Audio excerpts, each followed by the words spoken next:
What is up, ladies and gentlemen? My name is Austin Jardine, and this is the Vanguard Project Podcast.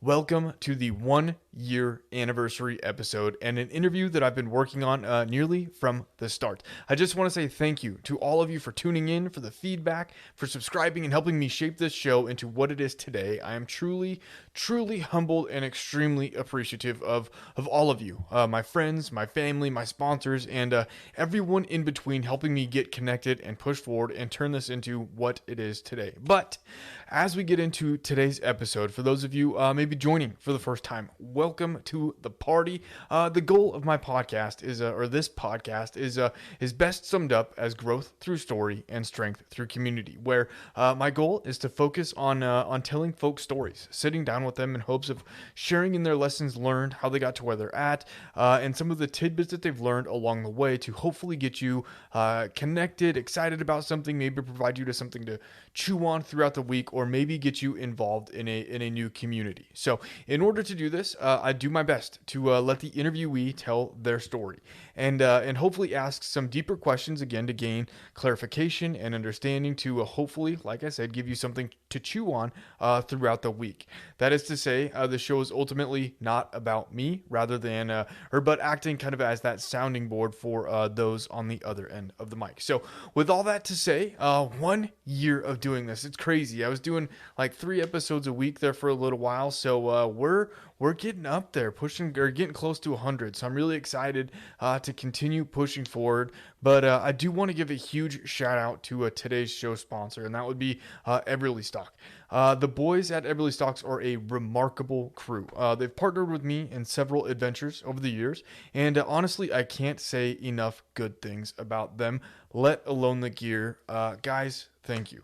If you haven't yet, please go to eberlestock.com. Find yourself some gear, the best gear out there, honestly. I think it's phenomenal. I use just a ton of different gear for whatever it is that I'm doing. You know, lately I've been running the Owyhee field shirt. I had a match that I wore that out to a couple weeks ago. I also wear it to the office. I've got several Bruno hoodies that I like to take out, whether I'm hiking or camping and hunting, whatever the case may be. I've got my half track for matches. I've got a vapor pack for hunting. And honestly, I can't say enough good things about them. So be sure to go to everlestock.com, find the gear that you need. Give them a call at the retail store too. Call Tucker and get a deal, get hooked up.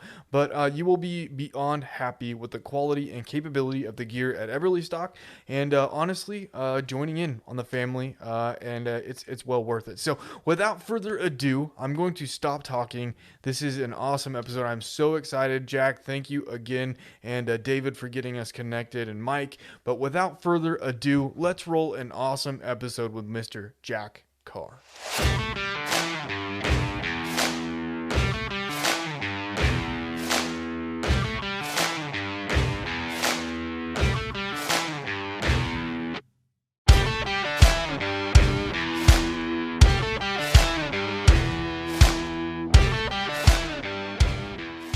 What is up, ladies and gentlemen? Welcome to the Vanguard Project. My name is Austin Jardine, and I am really excited. Today's episode is one that I've been looking forward to with Mr. Jack Carr. I've been, badgering your publicist for a little while now to sit down with you as you finish up your book. So I'm excited.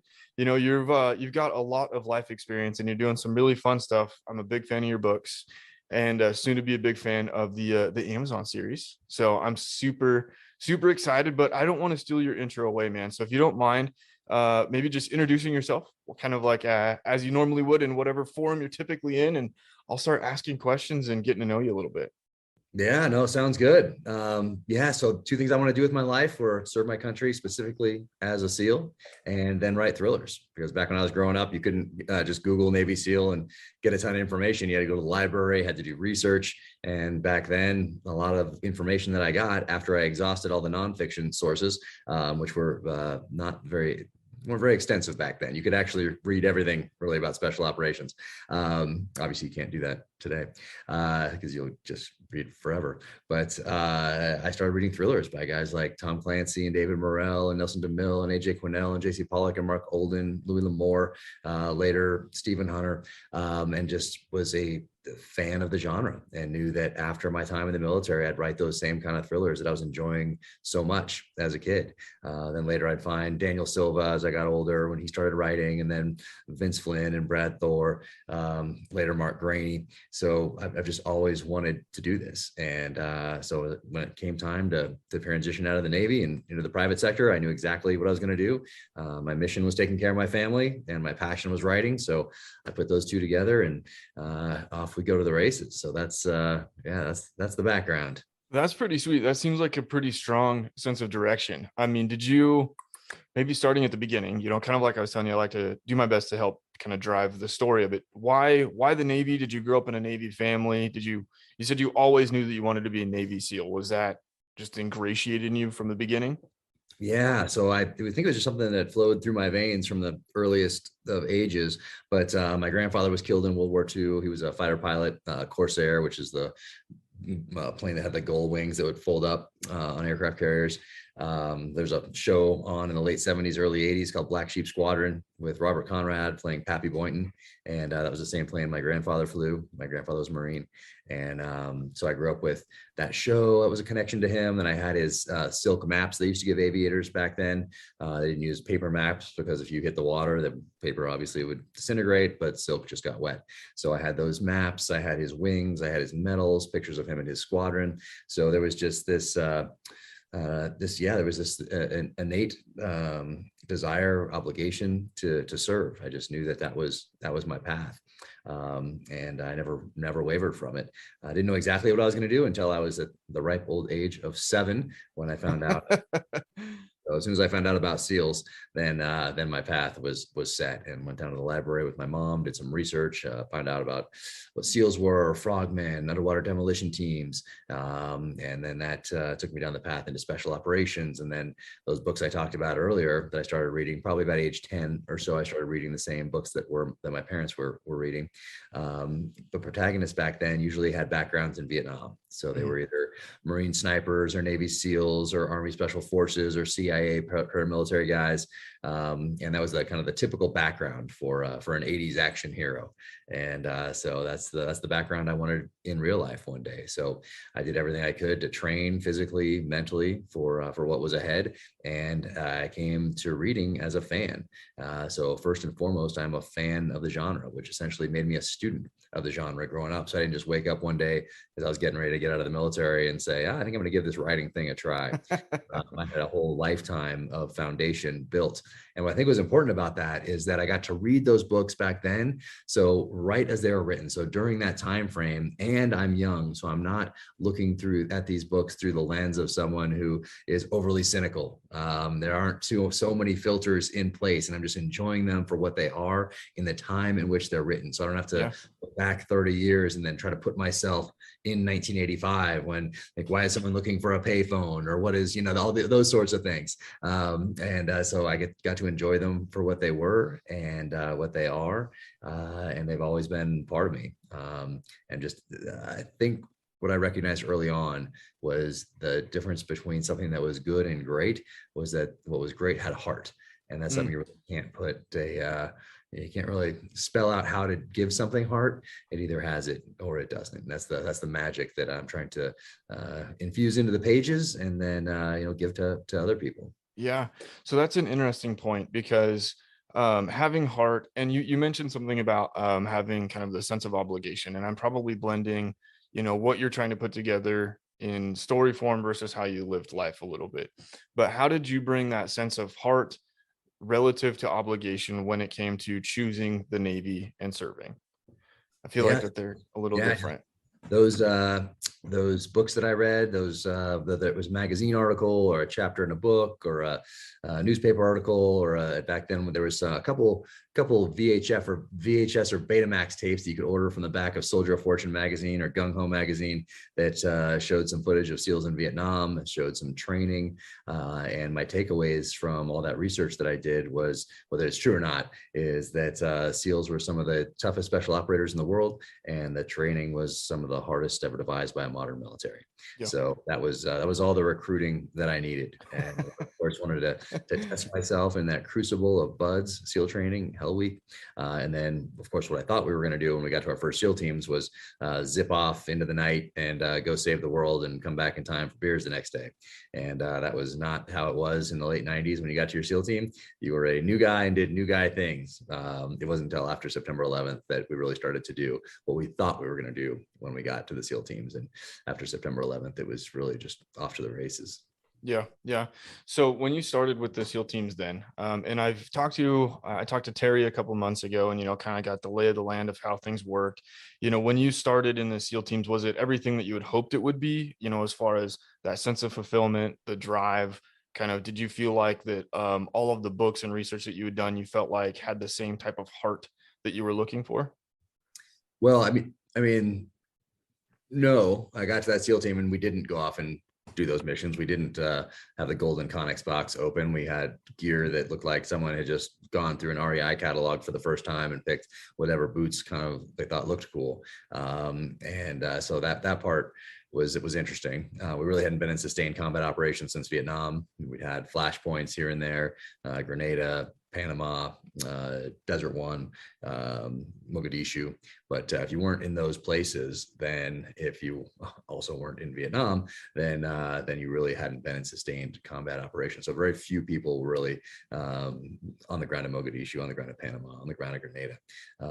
So we were really living off the reputation and using the tactics, techniques, and procedures that those before us in Vietnam had developed. And what we did was we took those tactics, techniques, and procedures and we dropped them into a mountain environment, into an urban environment. And then really it took September 11th to realize that, hey, those tactics needed to evolve and evolve quickly, because what you do in the jungle might not necessarily be the best tactic on a mountain at 10,000 feet in Afghanistan, or in the streets of Ramadi, buildings and all the rest of it. So we adapt, and the enemy is doing the same thing. But yeah, after September 11th, it was game on, and that's what we all came in to do. At least that's what I came in to do. Yeah, do some crazy fun stuff. So throughout that whole time, then, I mean, kind of knowing that you wanted to continue writing and have this type of background, as you're going through, different operations and assignments, are you trying to piece together kind of your resume as a writer or a future thriller writer, or are you kind of just rolling with the punches? Yeah, no, not at all. I was totally focused on the task at hand, on the mission at hand, being the best operator I could be, being the best leader I could be. I just knew that after that time was done, then I'd write thrillers. So I wasn't really thinking about that. I wasn't writing down story ideas. I wasn't studying how to do it. I just knew that is what I will do. But I didn't realize how closely connected what I was doing in the SEAL teams would be to the writing. Okay. So it wasn't a plan, but like everything in life, doesn't matter what it is, it's a foundation from which to build and move forward. So all that reading that I did as a kid and continued to do over my time in the SEAL teams, all the thrillers, all the nonfiction works on warfare, on insurgencies, on counterinsurgencies, on terrorism, that academic study of warfare, the practical application of that downrange in Iraq and Afghanistan and the Southern Philippines, places like that, all inform my writing today. So those experiences, what it feels like to be a sniper, what it feels like to be ambushed, what it feels like to be in a firefight, what it feels like to put together a targeting package against a cell that is responsible for the deaths of Americans, like all those feelings and emotions inform the feelings and emotions of my main character, but in a fictional narrative. So if the emotions and feelings seem real to the reader, that's because they are real. They come from a real place. It's not me sitting down with a sniper who was in Ramadi and saying, hey, what was it like to do that? What was it like to X, Y, or Z? What did that feel like? And then kind of processing that through whatever filters or biases I have, other interviews I may have done with other snipers, other movies I've seen, books I've read, that sort of a thing. There's none of that. It all comes right from the heart. So it comes right from how I felt in those situations, although applied to a fictional narrative. So I think really that's really what makes the books stand out to people, are those feelings and emotions, are those the realities of combat that I weave in to the storyline, which makes them extremely personal, which also makes the bad reviews hurt more. It's not like I can be like, so and so told me this as a sniper in Ramadi or leading an assault team in Afghanistan, and I guess I got it wrong or whatever. No, it's all so personal. So that's why the zingers hurt a Yeah. lot more Well, than they it's might funny. otherwise. Yeah, it's funny because like I listen to books, right? Like I spend a lot of time running around town doing all sorts of stuff, and I have a really hard time sitting down for too long to read. So I listen to the books, and it's always funny because every now and then, like the emotion, you can feel it coming up, and you'll be driving through traffic and like you're white knuckling it, going 1 mile an hour, and you're like, what is going on? Oh So man, when thank uh when thank it you. comes Ray to Porter does a great job. The narrator, he does an yeah, amazing job bringing him to life. And audiobooks are the fastest growing segment of publishing. They'll probably yeah. over Well, everything. it's nuts because it will a good narrator will make or break an audiobook. So when you talk about kind of bringing your real life experience and the emotion into writing, to the fictional narrative, what was it like for you to kind of relive some of your experiences and put it, I guess, rewrite it in a way that you could relate to others? What did that process look like for you? Yeah, it was very therapeutic, and I didn't really necessarily think that would be the case at the outset. I just sat down to write a great book, write the best book I could, but it was evident from the first sentence that a lot of my personal experience was going to be woven in there. And I didn't really think that. I thought the technical stuff, I'm like, yeah, sure, sniper weapon systems and ballistics and all the rest of it. But I didn't really realize that how much emotion was going to be in there. And it's therapeutic, not in a sense that I made bad decisions downrange or things didn't work out. Like I got extremely lucky downrange with the decisions that I made, but more so from the fact that I get to examine what we've been doing. And back then it was 16 years at war when I wrote that first book, and think about those mistakes, think about our senior level leaders and what they should have done better, what their obligation was to the troops, and that was to study the past and make good, wise decisions going forward. And they failed at that time and time again. There's a great book out now, came out in the fall, called The Afghanistan Papers, where I've had the author there, Craig Whitlock, on my podcast, Danger Close, and he juxtaposes interviews with these senior level leaders who are coming back from Afghanistan in particular, and had conversations for an oral history that they thought would remain classified. And then he juxtaposes that to what they were saying in front of Congress to their troops, therefore to the American people.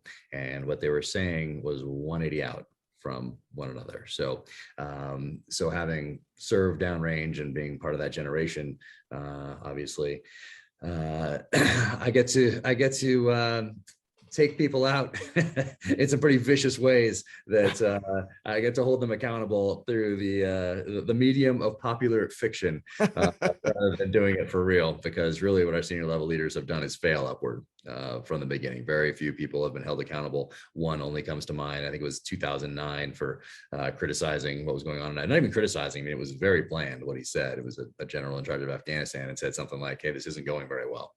And he was quietly ushered out a couple months later. And then the next guy comes in and says, all we need is more money. All we need is more resources, more troops. We're going to meeting our goals. And they say the same things over and over in front of Congress. So for me, that's something I get to deal with in the pages of the novels, and it keeps everybody healthy and sane. Yeah, yeah. So when you started writing then, I mean, was your goal, your goal obviously was to write the best book possible, but was it really to bring out the emotion, just tell a particular story, kind of share your feelings? I mean, what were you seeking to teach or share? Yeah, at first it was just a great story. That was how it started, and then it became a little, I don't know, I guess a little more than that. You're always trying to get better with each sentence, with each paragraph, with each chapter, trying to go back and edit and refine them to the best you possibly can, so the product that goes out is the best it can possibly be, because that's obviously what you owe your readership and those who are trusting you with their time by either listening to it on an audiobook or spending time in the pages. But yeah, it became so personal. And but that wasn't the intent at the outset. And I guess the only goal was to write the best story I possibly could. But then it kind of morphed into something that was this intensely personal experience. And like I said, there's thousands of books out there that cross the desks at Simon and Schuster every year, and this one stood out. First one stood out, and they continue to stand out to Simon and Schuster, and they're extremely happy, as am I. They gave me my shot, which is why I decided to do well. I didn't decide early on. I didn't really realize you had to do anything other than write as an author. I thought you just wrote, and maybe you did an interview, maybe two, maybe you went on a book tour for 5 days, but that was it. And then you could get back to writing. And maybe that was how it was in 1985, 95, 75, 65, certainly, but not today. Today, there's that authenticity piece that is, because of social media, is so important. And obviously coming from the background that I do, that lends credibility to the storylines. So it was a confluence of the rise of social media, engagement, and being able to thank people for taking a risk on me, but also giving them a glimpse behind the curtain as to what, as to that background, as to that writing process, as to what I'm putting into these things. And you couldn't have done that 30 years ago. Yeah. It just didn't exist. You relied on your publicist and your publisher, and whatever they were going to do for you, they were going to do for you. And there wasn't really a way to do anything else. Well, today there is. You can engage on social media. You can provide value through these different platforms, through website, through newsletter, through Instagram, through Facebook, through Twitter, through a podcast. And those things you couldn't build on your own, but now you can. Now there are tools that allow you to do that. So I recognized that early on, just like looking at the battle space, looking for gaps in the enemy's defenses, looking for opportunities to capitalize on momentum, constantly adapting. So I just looked at this space with that same lens, and applied that, I guess, that skill set, I guess, to it. But I didn't have any baggage. Also, I didn't come from a company that's like, oh, this is how we marketed it, whatever, Apple, or I don't know, whatever, GM, whatever it might be. I didn't have any of that. So I had no background and didn't read any books on it. I just looked at the space and saw, here's some things that I can do to help help build up this readership. And that's what I owe Simon and Schuster, because they gave me my shot. They invested in me, and I'm going to prove to them that I was a good investment. And that's why I do all these other things to engage and to thank people for allowing me to do what I love to do, which is write. Yeah, that's interesting. Kind of thinking about it as I like the verbiage of battle space, right? What did you do, I guess, to analyze that? Because I feel like in this day and age, it is extremely overwhelming to sit down and say, how do I make myself different? Because that's effectively what you did, right? Is how do I market myself in a different way to show my appreciation and value to my customers, and also my, for lack of a better term, employer, right? Or the publishing company, right? How did you sit down and kind of define what you could do differently, if that question makes sense? Yeah, no, I didn't look at it as, hey, how can I be different? I just looked at it as, hey, what makes sense? I just applied some common sense to the space, and I didn't really see, I looked at what other authors were doing, because that makes sense. You're going into a space, you want to look at some other authors' websites, and kind of, okay, gosh, okay, fine, but there was so much more that someone could do today. Like, there's a reason that this comes in different packaging than my BlackBerry. Like, as much thought goes into the packaging for an iPhone as goes into what it actually does, what's inside of this thing. Red Bull doesn't just throw a drink out there. They have their campaigns around it to help launch that drink. So I took things from other industries also, and applied them to publishing.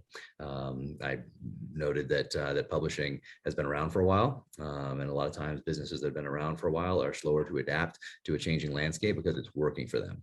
And it's like an aircraft carrier. It's very hard to turn an aircraft carrier. It takes a little time, but if you're a little speedboat type of a thing, you can maneuver a little bit more. So I looked at myself as just on that smaller boat that's highly maneuverable, very fast, and I have the resources now, Simon and Schuster, to do those things that they do very well. So to do those legacy media type things that I can't do, like I have no idea how to get an AM radio interview, no idea how to get on a morning talk show, any of those things, no clue. Publishers Weekly, like some of those type of publications, no clue. But what I do know is that I have friends in the hunting space, friends in the tactical shooting space, who have podcasts, who have Instagram, and so that side, doing this right now, this is very non-traditional type of a thing for a publishing house to do, but it's very natural for me to do. So, well, I can leverage the new media just based on looking at the battle space and the landscape. Simon & Schuster can do the legacy side, and it is an amazing partnership. I just could not be more thrilled. My publicist is incredible. I love working with him each and every day. David Brown, amazing guy. Love my publisher, my editor. She's fantastic. Gave me my shot. I'll be forever grateful. But it's an incredible partnership. But at its base, you have to have that product. That product has to be the best that it can possibly be, and you have to connect with an audience. And very few authors, books, characters do that. So anyway, I just feel very fortunate each and every day I wake up. Yeah. So when it comes to working with, I guess we'll call your type of skill, maybe the new skill versus the legacy skills, the skill sets, right? What was maybe the most challenging thing to work on and mesh those two together to produce kind of your now area of reach, I guess we'll call it? Oh, time management and prioritization. That's an easy one. That's something I still struggle with. I'm still figuring out. Getting a little smarter with it. Recently outsourced the merchandise side because we had merchandise stuff in the house, in the kitchen, in the bedroom, in the living room. So we had all that. So that's recently been outsourced, but that stuff has to be better than anything else out there. It can't be just, go to a trinket, whatever that you can check a glass and a mug and whatever else. No, it has to be the best of everything, totally different than anyone else is doing in the space. So that's now outsourced, and that was huge. That was like crazy. My wife's printing labels and stuff in boxes, customer service, like chaos. So there was that, and just prioritizing that time, knowing that writing, I have to be all in. And what kills me, and I don't know if this is true with everybody, but it certainly is with me, is the interruptions.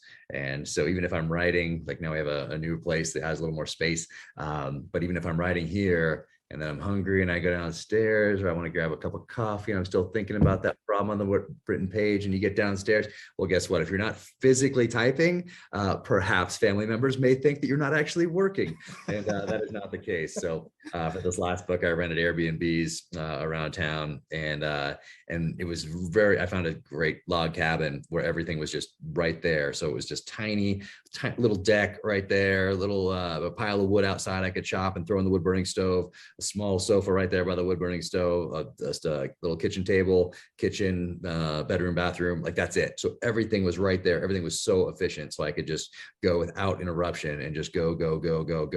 And I love that. So I need to figure out going forward. I'm always trying to improve, always trying to evolve, whether it's my writing, whether it's process, whatever it might be. I'm always trying to get better at everything that I do. So to include that process. So I think what comes next is having days where I wake up and I write till noon or 1, and then I do all those other things that I talked about.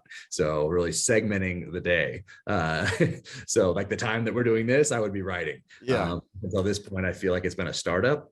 And you're in your garage, you say yes to everything, you're the person that's making the product, you're dealing with the customer service, you're dealing with the advertising, you're dealing with the budget, you're dealing with all those things that I had no idea you really needed to do as an author, until about a month before the first book came out. And then I realized that, hey, this isn't just writing. There's a lot more involved if you want to continue to do what you love to do, which is the writing.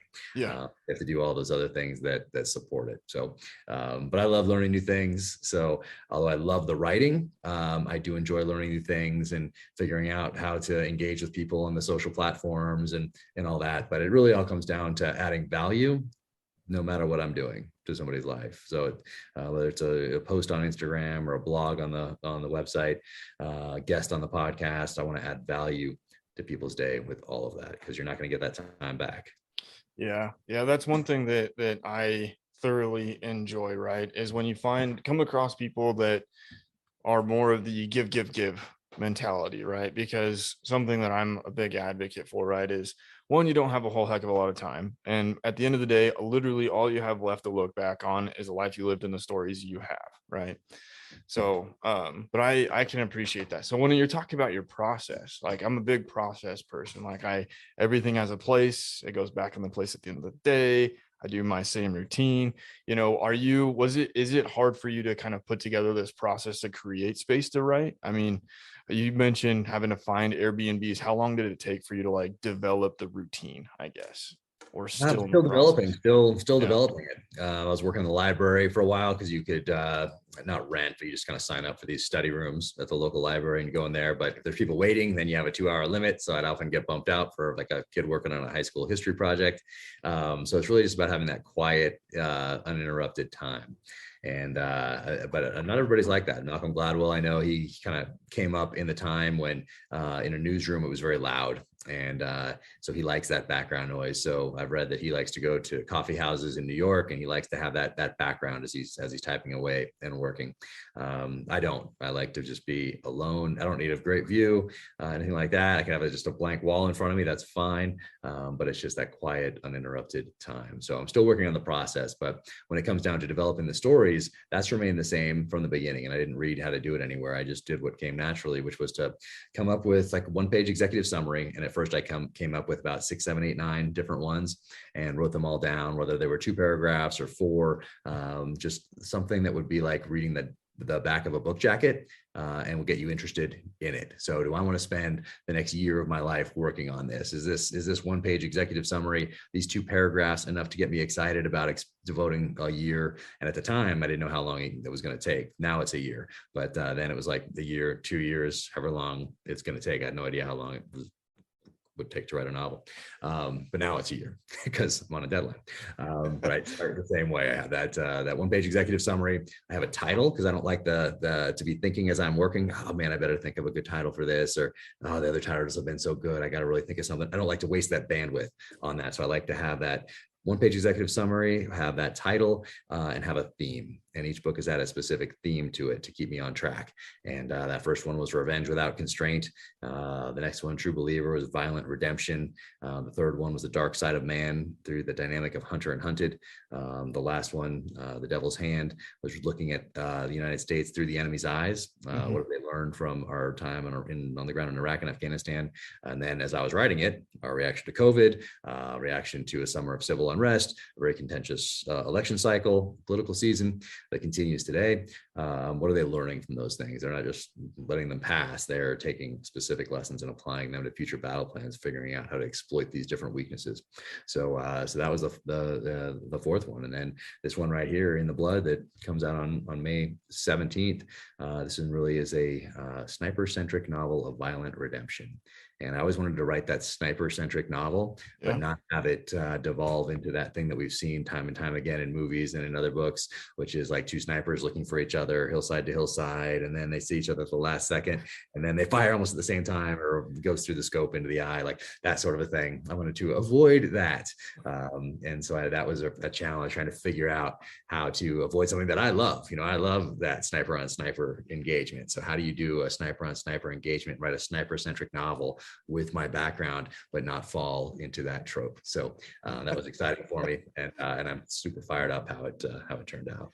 Yeah, I'm excited. I'm excited. I was telling you, Kim, before we start recording, I've done a little bit of long range shooting, and it's kind of fun because, in the long range world, it's really funny because people get very nitpicky about how things are presented as far as like dope data scopes, reticles, mags versus people like it's always funny. So it's one thing I enjoy listening to these books is it's very like accurate. So one thing I've been thinking of that I'm kind of interested in asking is that you've been a consumer of the books, right, and all of the stories in different genres. Did you have any professional training or education when it came to writing, or did you just kind of say, I've been a consumer, I love it, and I can do this? Yeah, I gave myself the best education I could possibly imagine. I don't think you could get a better education by actually signing up for a course in college or by majoring in something like that. But reading my entire life, all these books in the genre, all the best books in the genre, and by best, I mean those who have been at the top of the charts for a long time, sustained 30, sometimes 40-year professional careers writing. being a student from that perspective, I think was much more valuable for me anyway. I mean, everybody's probably different. Maybe somebody else can sign up for a course and be forced to read something and take a lesson from it. But what I took was the magic, and just having that connection to the magic that all those authors gave me growing up, continue in many cases to give me today, to those who are still around and still writing. And I'm friends with many of them today, like David Morrell, who created Rambo back in 1972. We're coming up on the 50th anniversary of that publication in May, and now we talk quite frequently, and it's just an honor for me to call him a friend. And that book has never been out of print. First Blood, over 50 years. Very few books can say that. So it's very humbling. Very humbling. So from the perspective of a student, and I'm always a student, whether it's of warfare, of writing, life in general, I always come at it from the perspective of a student, and not because anybody told me to or I read somewhere that's a good thing to do. It's just kind of naturally how have approached life. So I'm always learning, always getting better. It's what I owe the craft. I want to move the genre forward, even if it's just by a degree with each and every book that I write. I want to improve with every book that I write, and that's my mission to myself and to those who've entrusted me with that time by picking up the novels. Yeah. So in that same vein, what's been the most rewarding thing for you, whether that be in the service or in writing? Ooh, that is a very good question. What's the most rewarding? I don't really think of things in those terms. It's a loaded question. Yeah, I don't really think of things in those terms. I guess that knowing that I did the best job that I could for my guys downrange, knowing that I never did anything to make the next rank, because I started enlisted and then became an officer later. So I was never doing anything through the lens of, oh geez, I need to do X, Y, or Z, or say X, Y, or Z to make the next rank or anything like that. That was never part of the calculus. So I guess that's rewarding. I always wanted my guys to do it better than I was doing it for them. So that's always a goal. But yeah, so I guess that's rewarding. And then, to see the response to the books. I mean, that's rewarding. I really don't think of it, in those terms, sit around. I'm just in a full on print all the time, so I don't really take a breath to think about it. But I guess it's rewarding to know that the books are resonating with people. And sometimes people reach out and say, hey, this paragraph really impacted me. I was having a hard time with what I did downrange. I didn't really know how to think about it and apply it to life going forward. And I read your book, and even though it's fiction, that really, this paragraph or two paragraphs really, really stood out to me. And thank you. That I wasn't expecting that at all. And so I guess that's rewarding.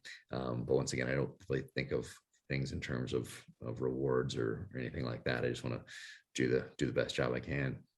Yeah, that's interesting. That type of response, right?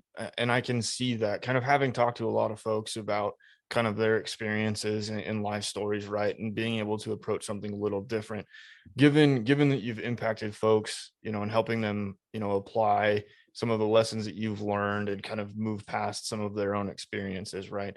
Have you taken that and maybe wanting to support others or find ways to connect folks that are experiencing maybe the same troubles and issues?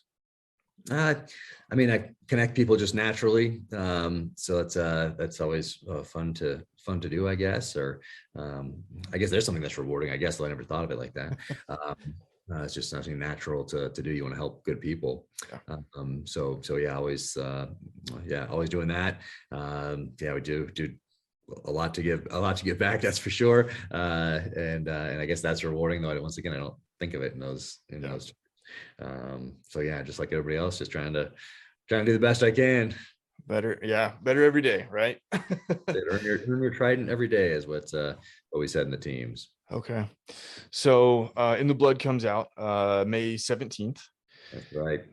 Pre-order, I was on your website this morning. Looks like it's available. You can get your hands on it, which is exciting. And then I guess now you're working on also Terminal List on Amazon Prime, which I'm super excited for. Yeah, crazy. So we finished up filming last August, and it was an incredible experience. Got to be a part of it the entire time. And usually they like to get rid of the author right away because they don't want the author on set yelling like, "You ruined my vision." So I was very lucky, very fortunate that Chris Pratt and Antoine Fuqua wanted me involved from the get-go. So they linked me up with the showrunner, which is kind of like the director in a feature film. A showrunner is in a series, because oftentimes you have multiple directors, and so the showrunner is managing all that and everything else. He's kind of like the puppet master, a writer, a creator, a visionary, a leader. He's all of those things. He has a lot on his plate, and David Giglio was the showrunner for this. Just an incredible guy. We're dear friends. I don't think a day has gone by that we haven't talked since December of 2019, since we started working on the first script together. And to be clear, he wrote the first script, and I was a sponge. I was there to assist, but I always learned a ton from him. He mentored me along through what this screenwriting process looked like, how to do it, and just learned a ton. So after that, Chris and Antoine and David, they took it to different studios, and Amazon ended up getting it because I think they paid the most. And then we put a writer's room together, and I advised on all those scripts. And then, even then, there's no guarantee that it's going to get made. And then we started filming. And so that was pretty cool. That first day of filming, to see everybody get together. And then I came out like a week later or so after that first day, and was on set, and seeing it all come together was pretty wild. So yeah, filmed from last March through August, and then it's been in post-production up until really a couple of weeks ago. And now we have a teaser coming out soon, and then a trailer, and then the series drops on July 1st. Yeah, that's awesome. I bet, did you expect to ever have your own TV series? I did, and that sounds very Yeah. strange to say, but if you're a child of the 80s, that you just expect, or I did anyway, that, hey, I'm going to write New York Times bestselling novels, and it's going to get optioned by an A-list star, exactly the one I want, which is what happened. Of course, in the 80s, you're not thinking TV, you're thinking movie, but now I think that doing it the way that we did it, with an 8-part series, 100% the way to tell this story. I mean, you have 8 hours to tell this thing, rather than trying to cram everything into an hour and a half, hour and 45 minutes, something like that. So 8 hours is definitely the way to go. And I couldn't be more thrilled with how it turned out. Yeah. So knowing that you wanted to have your own series or movie, did you take genuinely directed approaches to make that happen? Or were you kind of just like, hey, I'm writing, as it happens, it'll happen? Yeah, I was just like, it's going to happen. I mean, never really wasted any time worried about it. I just knew that it would happen. And that sounds strange to say, maybe, but maybe when you don't ever let go of your dreams as a kid, you just kind of, and you put in the work, you just kind of think that that's just how it's going to go. And so that's what I thought. And I wanted Chris to play the role, because I thought that he was the guy. And this was before Guardians of the Galaxy, before Avengers, before Jurassic World, before that rise to A-list prominence. He was Andy Dwyer on Parks and Rec, and played Zero Dark 30. And so I saw that transformation from Parks and Rec to Zero Dark 30, that physical transformation. And I thought, this is a guy. This is a likable guy. He seems genuinely cool, and he seems like an actor that needs to take a risk and do something different, kind of like Tom Hanks did all the comedies in the 80s, and then takes a risk with Philadelphia in the early 90s, and then he can do whatever he wants from then on, because he crushed it. Mm-hmm. So I thought Chris Pratt's that guy. And but I had no idea I had a connection to him at all. And I had no connection when I was writing. I had no connection in publishing, no connection to Hollywood, nothing. And I didn't even worry about that looking back. But I wanted Chris to star, and I wanted Antoine Fuqua to direct as I wrote. And that's what ended up happening. And I wanted Antoine because I love Shooter. I love Training Day, of course. He did Tears of the Sun. He did Replacement Killers, Equalizer. And Antoine is one of my favorite people now. Like, we are friends now, and he is like, I mean, he's a creator, he's a visionary, but he's genuinely just a solid human being. Yeah. And I love being around him. So I got very lucky in that. Before the book came out, my friend called from the SEAL teams. His name is Jared Shaw. And he's like, hey, man, I haven't talked to you for a while, but I always wanted to give you a call and thank you for what you did for me in the SEAL teams. And it had been about 5 years since I saw him, and I couldn't even remember what it was. And he said, well, you're the only person that sat me down and talked to me about transitioning out of the military. You introduced me to people in the private sector. And he said, I just wanted to thank you. And I said, no problem. How's it going? And he said, well, it's going great, but I heard you have a book coming out. And I said, yeah, it comes out in 4 months, 5 months. But I have this thing called a galley, which is like an early edition. And I'd love to send you one. It's like a rough draft, but I'd love to send it to you. And he said, yeah, that'd be great, but I'd like to give it to a friend of mine. And I said, who's that? And he said, Chris Pratt. Like, okay. So I just think of him playing the main role. So Jared gave it to Chris. Chris read it and then called the next week and wanted to option it. So, and then Antoine got it at the same time through through other means, and they both wanted it. So then Antoine called Chris and said, "Let's do this thing together." So I got the dream team, exactly who I wanted. So yeah, That's awesome. So did you, as you're right, this is kind of a social engineering question, but as you started writing, did you intentionally write something that you knew that you could relate back to Chris Pratt and Antoine, or were you siloed in on your own effort? I just wanted to write the best book that I possibly could. Like once again, popular culture is extremely powerful. It used to be our most powerful export from Hollywood. I think that's maybe changed recently just because of some of the things that are coming out. But I was very aware that I guess it's just a part of me that, hey, as I'm writing, but I wasn't like, this is going to translate over to screen, because I know that it's going to be different. First Blood, the book, and First Blood, the movie, very different, both awesome. So I knew that anything that I write is going to be different when you translate it to tell it visually. Right. And so there's a lot of trust when you option something, and this could not be in better hands with Chris and Antoine and David Agilio. But yeah, so I didn't write it thinking, how's this going to go? It's just naturally a part of it because of my upbringing, being a fan of obviously books and then of film and of television, and really just by being a fan and knowing that I was going to do things in those spaces one day, that just became a natural part of me. It wasn't like, okay, I'll do X because it's going to translate over here. Like, no, not at all. It's on the screen is different. The vision, telling a story visually is a different animal than telling it in the pages of a novel. Yeah. Okay. So I know that we're kind of getting close to the hour and I want to be respectful of your time, but a couple of my favorite open-ended questions is throughout this whole process, whether that be serving, writing, now working on a movie or the TV series, what would be something that maybe you wish you would have known going into it that could have either helped you or shaped you a little bit different, kind of guided you a little bit better? Ooh, that is a very good question. Oh, I mean, It's I'm my always just trying to get better. So I'm not, favorite question. yeah, no, I'm always just trying to get better at things. So that's very natural to want to improve. It's like we come back from an op overseas or in training, and we do a hot wash right away. So you get the guys around and talk about what went right, what went wrong, how you can do it better next time. And then you do a more formal AAR, so an after action review, where you put those things down on paper and then disseminate it to the rest of the force so that everybody can get stronger. Everybody can get better based on your successes and your failures, more importantly. So you don't have to relearn those lessons in blood. Geez, I don't know. Maybe some of the business stuff, but because that's not my thing. Maybe getting an assistant or a chief of staff earlier. I'm still looking for that to handle some of the things that can free me up just to write and create. So maybe that's it. Trying to find that, I guess. I still don't have one, so I'm still in the market. But I guess that might be it. I guess that'll be the one piece of the puzzle that's really missing, is someone to do that sort of thing. Yeah. What makes a good chief of staff for you?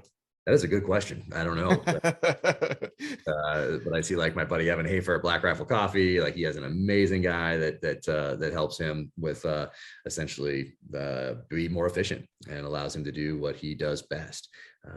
So yeah, I just talked to Tim Kennedy yesterday on my podcast, and Tim Kennedy, mixed martial art fighter and special forces guy, and he has a book coming out soon. So we talked about that, but we talked also about the chief of staff. I was like, okay, I'm going to key in on that because I think it's time. I think it's time to move out of the garage and get somebody to handle some of the things that just allow me to write, because that's what I love doing. That's what I'm good at. That's what I want to get better at. So yeah, so I think that's it. I guess that's it. But I don't really, I mean, it's all about getting better, all about learning and going forward. But there's not one thing I can pinpoint. Yeah, fair. Okay. So then, as a writer, then, I've never written. I've done small little blog posts, and kind of this is my writing is the podcast, I guess you could say. What advice would you have for somebody that maybe wants to start writing, maybe get into publishing, whatever the case may be, right? That you were like, man, this is something that's super important that most people overlook or don't understand. Yeah, is just writing it for yourself, writing it for your bedside table. And don't be afraid to write a bad chapter. Don't be afraid to write a bad sentence. Don't be afraid because you can go back and edit. But to go back and edit, you first have to have something written down. So don't worry about marketing. Don't worry about advertising. Don't worry about websites. Don't worry about a social media presence. I had none of those things as I was writing the first book. And I can't imagine what it would have been like if I was focused on building up a social media presence or building up website traffic so that when I eventually get a book, I will have an audience that might buy it. So that would have taken bandwidth that would not have gone into the novel. So I would say do not worry about any of that. And this might be horrible advice. I don't know, because a lot of people do get followings and then most people do it the opposite way that I did it. So, but this is just how I did it. So take it or leave it, take what's useful, discard what's useless, as Bruce Lee said. But I wouldn't worry about any of that stuff. I would worry about the product, having that first, having the best product you possibly can. And anything else that distracts from that takes up bandwidth that is not going into making it the best product, the best book that it can possibly be. So I would say write it for your bedside table, write it for you. Don't worry about if anyone's going to like it or not. Get it done and then go back and edit and refine and make it as good as you can possibly get it. Then it's time to shop it, find an agent, make a website, that sort of a thing. But don't put the cart before the horse. Fair. There's some wisdom there. Yeah, no, that's true. I like that phrase, write it for your bedside table. I think that's a good way to approach a lot of things. If you're comfortable having it next to where you sleep at night, then you should probably be pretty comfortable with it or pretty confident. Some of the best things ever written might be on somebody's hard drive or just printed out and be in somebody's drawer in a file cabinet somewhere because they think that it's not good enough or they're worried about how people might receive it. And because writing, it's art, it's so personal, and you unveil it. You unveil it for the world, and now everybody gets to throw sticks and daggers because there's this thing called social media, which is double-edged. And meaning back in the day, if you had a bad review somewhere, well, that was one bad review in a magazine, if you saw it, or maybe two, maybe three, whatever. Now it can be hundreds, but because everybody gets to do that. Whereas back in the day, what would you have to do? Well, if you wanted to tell me how much you hated me or hated the book, you would have to find the address to the publisher. Then you would have to sit down and write a letter. Then you would have to address the envelope, put a stamp on it, put the letter in there, go and mail it. Then that letter would have to make its way to Simon & Schuster. It would have to go to the mail room. And then it would have to go in the right slot that would get it to the right person's desk. That person's assistant or executive editor would pick it up, look at it, perhaps open it, read it, probably throw it in the trash because it was from a crazy person. Or if maybe it was marginal, maybe it makes it to the desk of the editor. And then she or he can look at it and maybe read one sentence and be like, wow, this person is a lunatic and I'm never publishing this, and throw it in the trash can. Well, today that letter goes on Amazon reviews. Yeah. And that's just how it is. Thick skin. You got to have thick skin. Yeah, it's tough. I don't really have thick skin. So, that's just part of it. But I think that also helps with the writing because it allows those emotions and feelings to get out there. But, the other side of that is, is those other things hurt. But, that goes along with it. And I couldn't be more thankful because there are certainly a lot more, way more positive reviews than are negative. It's just for whatever reason as humans, or maybe it's just me, those bad ones stand out a little more. But, that's okay too. But the bad ones, I think, do even a better job of selling the book than the good ones, because the bad ones will say too violent, too much gear description, or whatever it is. And for someone else reading that, it's like, oh, 1 star, too violent. Oh man, too much gear. Exactly. Yeah. So I think they sell it. Thank you. So thank you for everyone that writes. So bad. You want more bad reviews is what I'm hearing. Hey, I'll take it. I think they're selling books. Having like 1 million 1-star reviews, that would actually be really funny. Yeah, luckily it's not like that, but yeah, the irony. Awesome, man. Well, we covered, I feel like, a lot of ground at a pretty high level view. Is there anything that we might have glazed over that you're like, man, I don't get asked this often enough that I feel important to share or want to get out there that doesn't often get shared? Yeah, no, I mean, you did a great job. Thank you for having me on. I sincerely appreciate it. But yeah, I guess one thing is that something I try to share with my kids, which is never miss an opportunity to make somebody's day. Just like with my friend Jared, if I hadn't had him in my office and sat him down and talked to him about that transition. I introduced him to people in the private sector and taking time out of my day to do that. And I never expected anything in return. I just wanted to help a good guy. Well, Chris Pratt might not even know that this existed. We wouldn't have had 350 people on set every day during COVID that were employed during a time frame when it was a little more difficult to find a job. And we wouldn't have this awesome show coming out on Amazon Prime on July 1st. So I guess if there's anything, I guess that's it. Okay. Perfect. Well, thanks, man. I appreciate you taking the time. I guess you made my day. I've been looking forward to this for a while. So Thanks for having me on. I appreciate it. I mean, word of mouth is the most important part of all of this as far as marketing goes. yeah. It's so powerful. And 30 years ago, it would have been around a water cooler with 2 people, 3 people on a smoke break, outside. And today it's this. It's somebody saying, "Hey, I just read this book and it was awesome," and sharing it with their 2 followers on Instagram, or their 10 followers, or their 35 million, and everything in between. So it's that word of mouth that's real and authentic and organic. That's grassroots, and I think that's why this has been so powerful and so many people know about it. It certainly wasn't because of an ad that was taken out anywhere, because there were none. Yeah. No, I sympathize with the exponential growth of word of mouth. That's how I've gotten to where I'm at with this. So Jack, once again, man, thank you for taking the time and sitting down with me. I know that you are incredibly busy right now, but I truly appreciate the time sitting down, talking with me. I was looking forward to this episode for a very, very long time. So it was great getting to know you, chatting. I hope to connect at some point again in the future. David, once again, thank you for letting me annoy you as we got connected and kind of interacted over the past couple of months getting this set up. But everyone listening, I hope you all took some good information away. Maybe got something, like I said in the beginning, to chew on, and took something interesting to apply to life today. But otherwise, I hope you all have a wonderful week, and we will catch you next time.